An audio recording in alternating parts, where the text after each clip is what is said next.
अस्सलाम वालेकुम नाज़रीन, मां आहियां सईद लाशारी सिंध ग्लोबल टीवी मां। हिन वक़्तु असां सां गॾु मौजूदु आहे Pakistan federal union of journalist जो नायब सदर सीनियर साहब सईद जान बलोच साहब।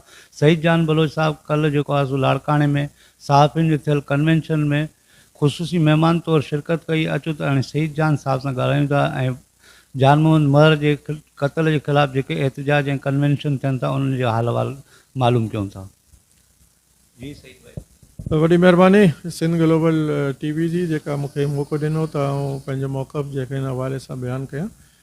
काल्ह असां लाड़काने यूनियन ऑफ जनरल जे पारां जेका कन्वेंशन मुनक़द कयो वियोसि उनजो बुनियादी तौर पर मक़सदु ई हो त असांजे साथी दोस्त शहीद जान मोहम्मद महर जे कातिलनि जी अदम गिरफ़्तारी जे लाइ ख़िलाफ़ु जेका असां हिकु जाइ ते जमा थियासीं ऐं असां उनमें ई मुतालबो जेका रखियो त जेका हुकूमत असां सां वाइदो कयो आहे त 1 महीने जे जेका लास्ट 17 नवंबर ते जेका असांजी निगरां वज़ीर आला सां जेका असांजी मीटिंग थी हुई हुनमें असांखे ख़ातिरी ॾियारी वई आहे त 1 महीने जे अंदरि शहीद जान मोहम्मद महर जा जेका असल कातिल आहिनि उहे गिरफ़्तार थींदा। हीअ यादि ॾियारणी जे लाइ असां पंहिंजे दोस्तनि वटि वियासीं ऐं असांजा दोस्तनि ही मुतालबे जी तमामु घणी हू कई आहे त हर सूरत में हिन ॻाल्हि खे यकीनी बणाई वञे त 18 दिसंबर ताईं शहीद जान मोहम्मद जा जेका मुख्य कातिल आहिनि जेका असल कातिल आहिनि उहो उन्हनि जी गिरफ़्तारी यकीनी थिए।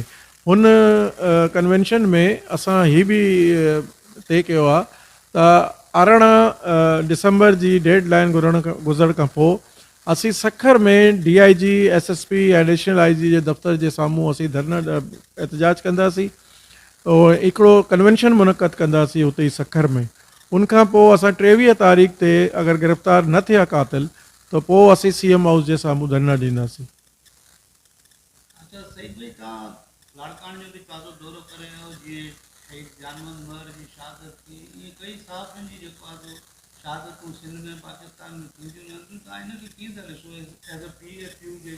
ॾिसो असां सॼी सिंध में जेका इन खां पहिरीं बि जेका मर्डर थिया आहिनि, अजय लालवानी जो मर्डर थियो आहे, अज़ीज़ मेमन जो मर्डर थियो आहे, शान डहर जो मर्डर थियो आहे ऐं निसार खंड जो असगर खंड जो जेका मर्डर थियो आहे ख़ैरपुर में।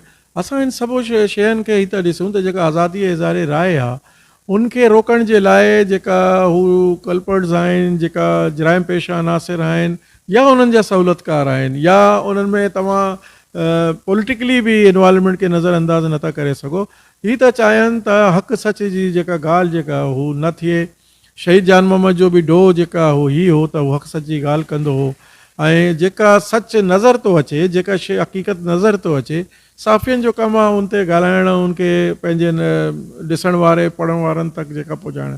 त शहीद जान मोहम्मद ऐं ॿिया जेका बि असांजा शोधा आहिनि उन्हनि सभिनि जो ई कमु हो ऐं असांजी जेका हिन वक़्त ताईं जेका international federal union of journalist आहे उनखे वॾी कंसर्न आहे त गुज़िश्ता 1 साल ऐं 2 साल जे दौरान जेका हीअ सखर डिवीज़न आहे उते सभ खां वधीक अहिड़ा वाक़ियात थिया आहिनि, साफ़ियुनि जे क़त्ल जा वाक़ियात थिया आहिनि, साफ़ियुनि जे हमला ते वाक़ियात थिया आहिनि। ऐं हुते जेका मुक़दमात आहिनि साफ़ियुनि जे, चाहे उहो सखर हुजे, लाड़खानो हुजे, घोटकी हुजे, नशेरो फिरोज़ हुजे, नवाबशाह हुजे, लाड़खानो हुजे, हुते साफ़ियुनि मथे दहशतगर्दी जा मुक़दमा जेका दर्ज कया विया आहिनि। इन करे असांखे कंसर्न आहे त अगरि इन शयुनि खे रोकण में असां कामयाबु न थींदासीं त पोइ असांखे ई ख़दशो आहे त असांजा ॿिया साफ़ी बि जेके उन्हनि जे ख़िलाफ़ु ई जेका जराइम पेशा अनासर आहे ॿिया बि वारदात करे सघनि था। तव्हांजी बि वॾी महिरबानी।